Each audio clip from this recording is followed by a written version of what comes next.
Mr. Chairman, and thank you, Secretary, for being here today. I know it's been a long morning, and certainly we appreciate you being here to answer some really tough questions. But I think questions that are important to have for the American people to know what their government is doing and how it's placing their interests first, finally, and caring about the sovereignty and safety and security and stability of this country.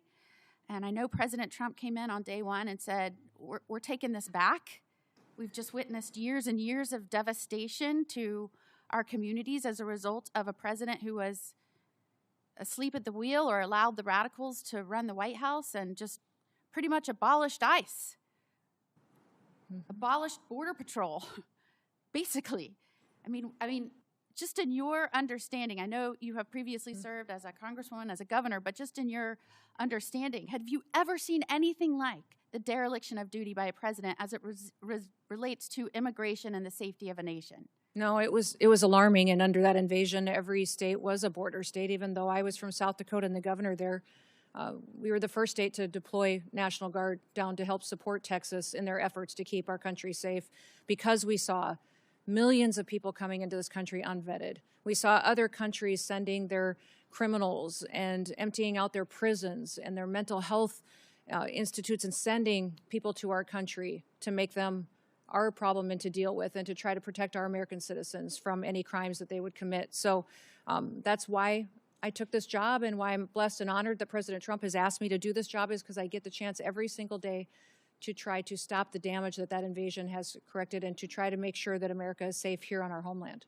Your predecessor sat right there in front of this committee. I sure wish I would have been on this committee at the time. At the time, I was the Florida Attorney General dealing with the effects and consequences, the jeopardy to the safety of Floridians as a result of President Biden and his policies. But your predecessor, Mayorkas, sat right there and said under oath that the border was secure and that they were following the laws.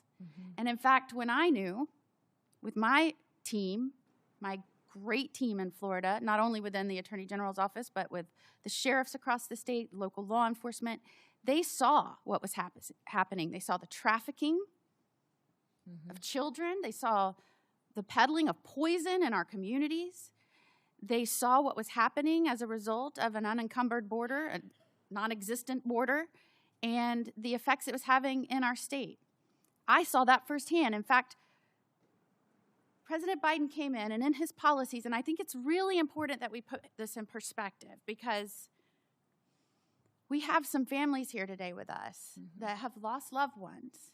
And I appreciate you being here. Thank you so much for reminding us of the duty that we owe the American people to protect them through our policies, and not just adopting good policies like here in the Congress, but making sure they are faithfully executed and enforced by the executive branch, which is what the Constitution requires of our president. And so I appreciate you being here and reminding us all of the solemn responsibility and duties that we owe you. And we owe every American out there that's trusted us with these roles.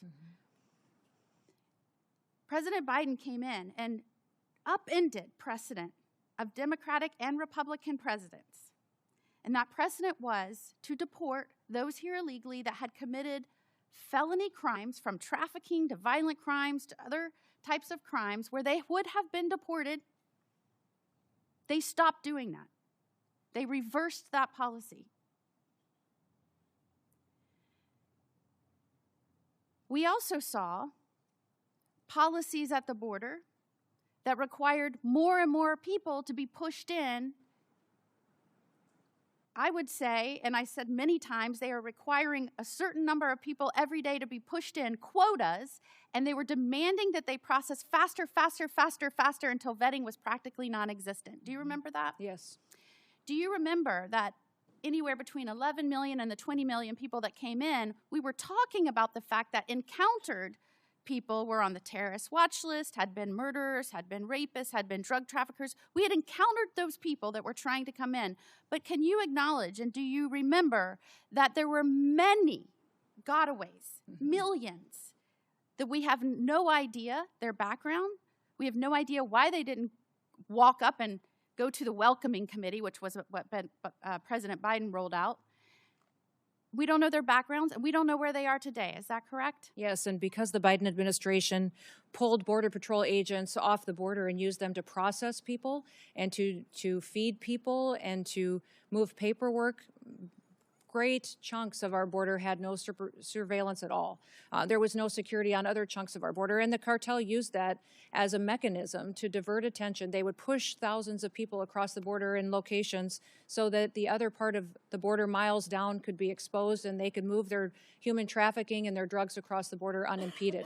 The Biden administration facilitated that and gave the cartels exactly what they needed to enrich themselves, to commit their crimes, to build themselves up and perpetuate more violence. And that's why we're dealing with cartels now that are foreign terrorist organizations that are everywhere in this country. Years ago, you wouldn't even heard of foreign gangs like MS-13 or TDA. In fact, TDA didn't have a presence. Taking over apartment complexes. Yes, absolutely. But we sure saw that during the Biden administration. Yeah, Jocelyn and in addition Nungry. to breaking down any sense of border, pushing more and more in, more and more, to where the Border Patrol said they were telling us they were asking us for our advice how not to stop it, but how they could process faster.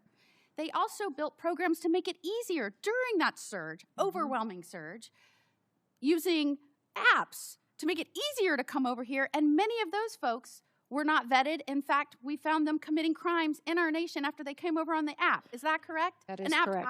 I alleged was illegal and couldn't be done, but yet they pushed forward even though we were experiencing a historic surge and influx at our border. Is that correct? That is correct, yes. In fact, some Democratic states even had to declare an emergency based on Biden's policies and what was going on, right? That is correct. And they declared an emergency and they demanded more money from the administration because they couldn't keep pace with the emergency that the Democratic President Biden and his radical handlers created. Correct. And at the same time as Florida Attorney General, I got calls from around my state that drug traffickers that were prosecuted here that were not American citizens, but they were incarcerated in federal prisons. So I want to underscore this. The only reason they're in America is because they were drug traffickers. They were not American citizens. We brought them here. We prosecuted them here. And they were serving an incarcerative portion of their sentence. And after that, instead of deporting them back to their country after they did that, they were pushing them back into the communities where they were prosecuted, even though they weren't citizens. Is that correct? That is correct. And did you know that during that time period, when I pressed for information on who they were and where they were going and where they were being pushed, do you know that they stymied our efforts and would not give us that information? Would you say that what you are faced with as a secretary is unlike any successor has had to deal with in terms of cleaning up a dangerous, threatening situation created by their predecessor? Yes, absolutely. And it's not just the illegal immigration situation. It's the crime. It's the amount of individuals in this country that wish to do us harm that they let in, the amount of known and suspected terrorists that we know are here that we need to find and remove before they perpetuate harm on this country, to the neglect at FEMA, the politicization of FEMA, how they only did disaster response to individuals who aligned with the Democratic Party and their ideals and ignored other families who were suffering and had lost everything. What we saw as far as not investing in Secret Service and TSA and intelligence and analysis. And then CISA was manipulated and censoring people's First Amendment rights. It was deciding what was misinformation and disinformation and trying to manipulate election outcomes, and that has been fixed. So under the 23 agencies. How important is it? In Florida, I was so proud of my state. When we had an administration that came in and said, we're going to put the American interest safety first again. And it was so clear who supports that at the State of the Union. Yep. Every one of the counties, 67 counties in my state signed up and said, we will help you. We will enter in agreements with you.